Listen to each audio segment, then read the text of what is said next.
विश्व शांति ध्रुवम ध्रुवा, इसका मन में ध्यास लेते हुए जिन्होंने MIT विश्वविद्यालय की स्थापना की, उसी शिक्षण रूपी बीज का आज विशाल वृक्ष हम सभी देख रहे हैं। ये सब जिनकी संकल्पना से उभरा है, उनकी मेहनत, उनके तप का फल है। वो MIT शिक्षण समूह के संस्थापक अध्यक्ष, ज्ञान योगी, कर्म योगी, विश्वधर्मी प्रोफेसर डॉक्टर विश्वनाथ दा कराड सर, उनकी ही ध्येय भूमि ध्यास भूमि में आप सभी का स्वागत है। एक ही व्यक्ति के मन में ये मंत्र भी है और यंत्र भी है।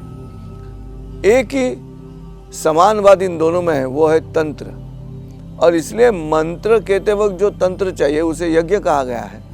और यहाँ पे जब यंत्र करते वक्त तंत्र की बात आती है तो उसे हम अंग्रेजी में टेक्निक कहते हैं। इसका मतलब यह है, इसका ये जो समान धागा है, ये जो समान बिंदु है यंत्र और मंत्र का इकट्ठा आने का, वही ज्ञान विज्ञान है। और इसलिए जो मनुष्य केवल विज्ञान लेके बात करेगा तो वो ज्ञान की प्राप्ति नहीं कर सकता, क्योंकि विज्ञान ही अंतिम है। ऐसे जो सोचता है उसे ज्ञान प्राप्त नहीं होगा।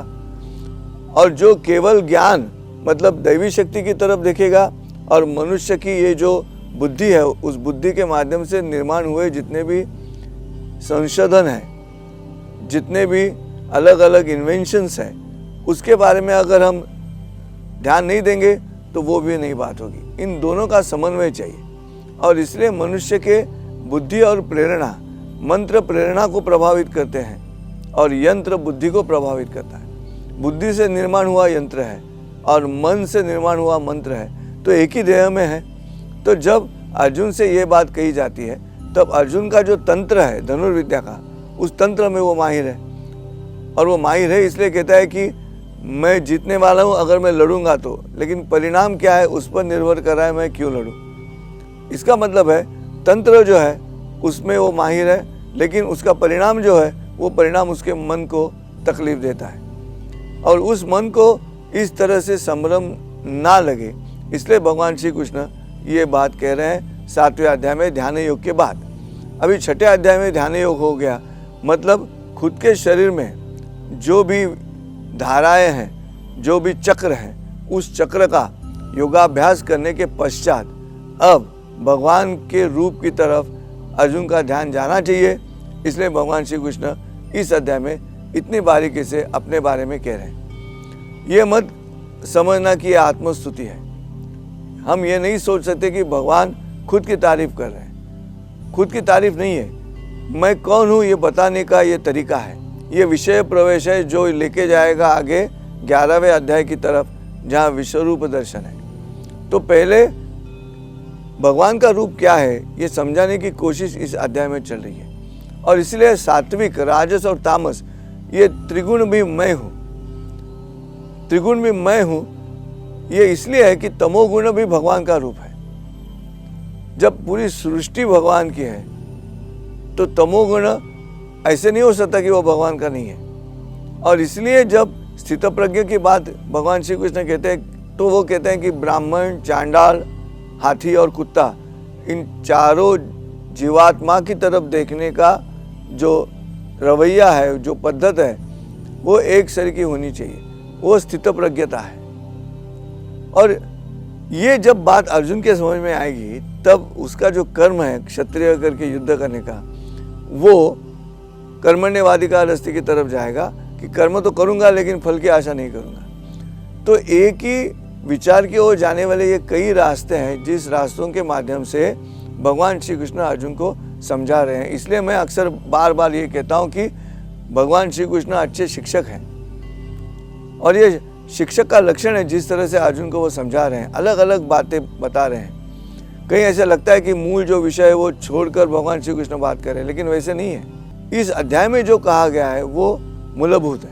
वैसे तो 6ठे अध्याय की आखिरी श्लोक तक ऐसे हमें लगता है कि भगवत गीता में जो कहना है वो पूरा वहाँ पे हो गया, उसे पूर्णता आ गई, लेकिन वो पूर्णता नहीं है। अभी तो केवल भगवत गीता की मूर्ति तैयार की गई है, लेकिन मूर्ति की जो रचना है उसे कहाँ रखनी है, उसके पीछे क्या है। हम चित्र निकाल रहे हैं लेकिन उसका कैनवास क्या है, ये कैनवास की बात अब चल रही है कि व्यक्ति से लेकर भगवान की तरफ, व्यक्ति से लेकर समष्टि की तरफ जाना है लेकिन समष्टि का कर्तव्य करते वक्त जो इष्ट देवता है उसके बारे में भी भगवान श्री कृष्ण ने अर्जुन को बताने की कोशिश की है। तो ये 3 तरीके एक ही जगह पे जाने वाले, वहाँ पे दैवी शब्द आता है।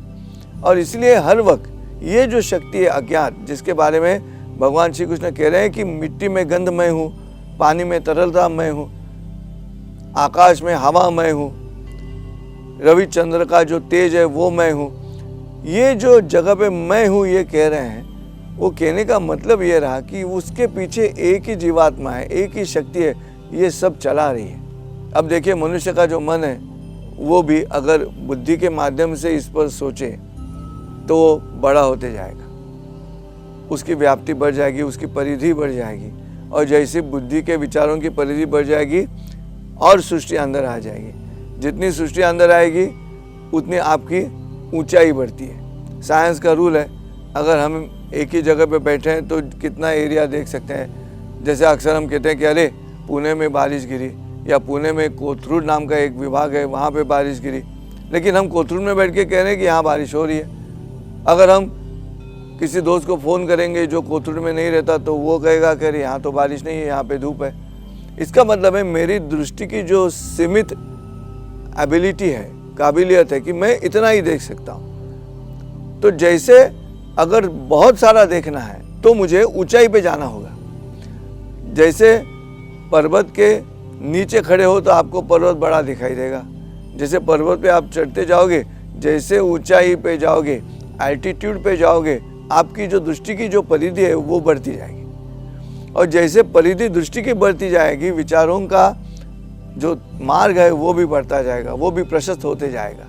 और जैसे मनुष्य के विचारों का मार्ग प्रशस्त होते जाएगा, उतना उसका मनुष्य करके जीना अर्थपूर्ण हो जाएगा।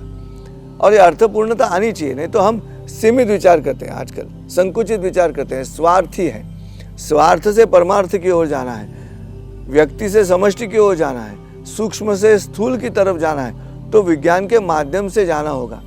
और इसलिए विश्वास करना होगा, और ये विश्वास हमें रखना होगा क्योंकि ये शास्त्रपूर्ण है।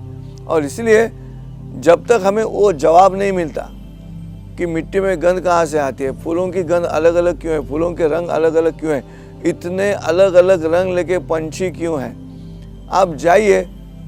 संस्कार चैनल देखने वालों से विनती है कि आप अलग अलग चैनल्स है, एनिमल प्लानेट जैसा चैनल होगा, और भी चैनल्स हैं जो सृष्टि की जानकारी देते हैं, जो सृष्टि की जानकारी देते हैं वो चैनल देखिए आप। वहाँ पे आपको आश्चर्य लगेगा, अरे ऐसे कैसे हुआ। और मुझे तो लगता है फिर ये भगवान का अस्तित्व मुझे मान्य करना होगा। जब मैं देखता हूँ कि पानी के अंदर मछली है और वो मछली पानी के बाहर पेड़ पे शाखा पे बैठे हुए किसी कीड़े को मारती है पानी से पानी उड़ाकर। आप देखिए वो एपिसोड, वो देखने के बाद ऐसे लगता है कि ये आया कहाँ से, उसका स्रोत क्या है। भगवान श्री कृष्ण कह रहे हैं कि वो मैं हूँ, और ये जो मैं हूँ इस पर विश्वास रखिएगा, और यही विज्ञान है, ये अंधश्रद्धा नहीं है। तो ऐसे ही मैं आशा करती हूँ इस बात से मिली हुई सीख और इस भाग से मिले हुए ज्ञान आप अपने जीवन में अवश्य अमल करेंगे।